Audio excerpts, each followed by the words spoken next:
Magandang hapon. Pikiurong ha.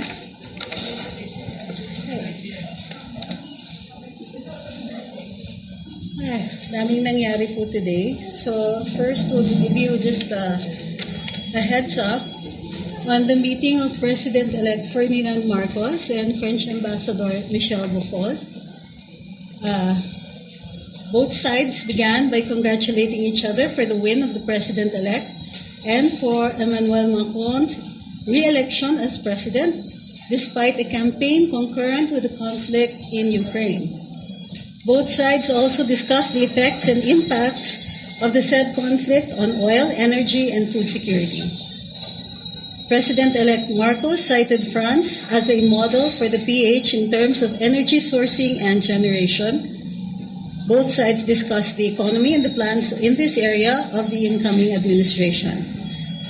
Some of the prospective activities to commemorate 75 years of Philippine-France relations were also discussed and briefly discussed towards the end of the meeting with the Indo-Pacific area and strategy, as well as issues of overseas Filipinos in France. The courtesy call, on the other hand, by His Excellency Luc Veron, head of the EU delegation to the Philippines, began with President-elect Ferdinand Marcos Jr. and Ambassador Luc Veron discussing various issues on Philippines and the European Union relations, including development cooperation, which includes support for the peace process in Mindanao, plus trade, disaster prevention, rule of law, good governance, and human rights. They also discussed the situation in Ukraine and how it had been affecting Europe and the Philippines. We'll take questions after the second announcement. We have new designated cabinet nominees, the first of which is Maria Zenaida Angping for Secretary of the Presidential Management Staff. She comes with a professional experience in the fields of public service and administration and international relations and diplomacy. She is a three-term congresswoman who advocated legislative measures that promoted diplomatic relations, tourism, development, public health and education, women and children's welfare. She institutionalized necessary infrastructure that promoted sustainable self-reliance and empowerment, especially of the marginalized sector in the 3rd District of Manila. The next nominee is Cristina Frasco for the Secretary of the Department of Tourism. She is the incumbent mayor of Liloan in Cebu. She was awarded the prestigious Presidential Lingkod Bayan Regional Award by the Civil Service Commission in its 2021 search for outstanding government workers for her exemplary performance as a local chief executive through proactive initiatives towards innovation in governance and sustainable and inclusive programs fostering excellence in government service. She was a top-performing mayor in Central Visayas, ranking number 1 among the 116 mayors in the entire Region 7 and number 1 among all 44 municipal mayors in the province of Cebu. Next, we have for Secretary of the Department of Budget and Management, Amena Pangandaman. She has over 2 decades of policy development and finance expertise, has led various government offices before landing the role of Managing Director of the Office of the Governor and Executive Offices of the Bangko Sentral ng Pilipinas in 2019. She is the former Assistant Secretary of the DBM and former Chief of Staff of the late Senate President Edgardo Angara. For Secretary of the Department of Information and Communications, DICT, the nominee is Ivan John Enrile Uy. He is an expert in technology law, well experienced in information technology project management, and served as chairman of the Commission on Information and Communications Technology for the Philippine government. He oversaw the formulation of the Philippine Digital Strategy from 2011 to 2016. He is an international commercial arbitrator on areas involving IT-related disputes. And finally, as Secretary for the Department of Social Welfare and Development, Mr. ERWIN TULFO. He has been in the public service doing social work in 3 decades, awarded Best Public Service Program Host. He is a 2014 SM Super meaning Salute to Unparalleled People, Endeavors, and Resources Award for media for his coverage of Typhoon Yolanda.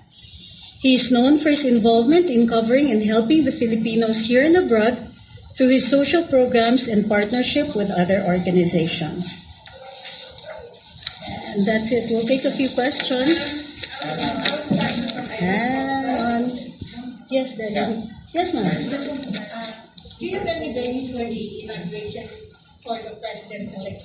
All right, we have no information yet. I think they're still in the process of making some crucial decisions.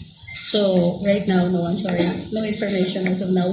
But we will inform you as soon as we get the information on the inaugural. Ma'am? Yes, ma'am. Yes. This first time, Congress has set the basis again for the selection of the cabinet. You want me to read them again? No, I need the general one. Generally, for their experience in public service and proven service record. I had a question about Senator Atty Marcos and her role in the President-elect administration. Will she have a similar role to Bongo has in the President Duterte administration as a sort of special assistant to the President? The role of special assistant to the President has already been filled. Yes, but she has sort of touted herself or self-nominated herself as like the super sister of the President. Oh, she really does not need to nominate herself. She is the super sister of the President. So she will remain presidential sister as far as we can see. But will there be a special role for her? Will she have a special role in the administration? I'm afraid you'll have to ask Senator Aimee that. Right now, she's a sitting senator. My name?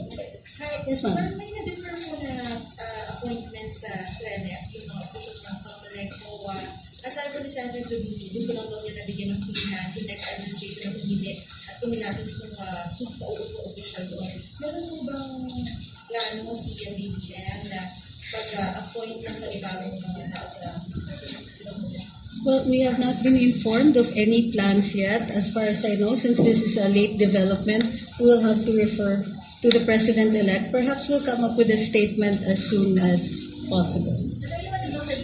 Energy Department. Parang may lumabas na si Congressman Marcoleta raw po sa Twitter. I'm afraid, unless we've made the announcement, nothing is final yet. After 5 cabinet secretaries you mentioned, have they accepted already? Or Yes. Ano Wala pa po. Ma'am, I have a question about the meeting with the EU representative. Yes. Considering that the European Parliamentary Resolution in last February issued a resolution calling for the abolition of the NDSF and amendment of the Anti-Terrorism Act, will there be a heightened monitoring of the Philippines compliance with the GSP Plus conditions? Will there be a... Heightened monitoring of the Philippines compliance with the GSP Plus I'm afraid no policy has yet been set on that. As you know, the President is still President-elect. So such a policy will have to be formulated once official communications have been made and he is actually the sitting President. Okay? Communication naman reports that pinagap daw ni President-elect Marcos si President Duterte ng role as drug shark. Oh, that was during the interview he conducted, the first interview, post-proclamation interview. His words were, it wasn't a formal invitation, but if he should want to, then he certainly would be considered. Any last question? Yes? Ang bagong report yung AFTI, Asia Maritime Transparency Initiative, may na-record silang dalawang insidente ng pangaharas ng China Coast Guard at militia sa Filipino vessels sa Ayungin Shuli noong April. Ang sabi ng director ng AFTI, the long-term plan for China seems to be to make it so dangerous and costly that the Philippines abandons the Sierra Madre, yung nakasalsat na pagpuputol sa Ayungin Shuli. Now my question is, would the Marcos admin pull out our personnel in BRP Sierra Madre for stating mga sundalo natin doon despite ng ganitong harassment in China? President-elect Marcos's foreign policy has not changed, but since this is new information, we'll have to get a further statement, if ever, on that one. For the moment, he's not yet the sitting president, so these matters should be addressed first by President Rodrigo Duterte. Ma'am, follow-up po dun sa China question. Because nagbago from the campaign, sabi kasi ni President-elect Marcos, hindi na available sa atin yung Hague ruling. But in the interview with you there, sinabi niya, he will use the arbitral ruling. What changed? Nag-change ba? Should we see this as a favor to the U.S.? The foreign policy has not changed, but as of the moment, since he is not yet the sitting president, the details will have to be worked out when he's actually the architect of our foreign policy. Thank you. Right, thank you very much, guys.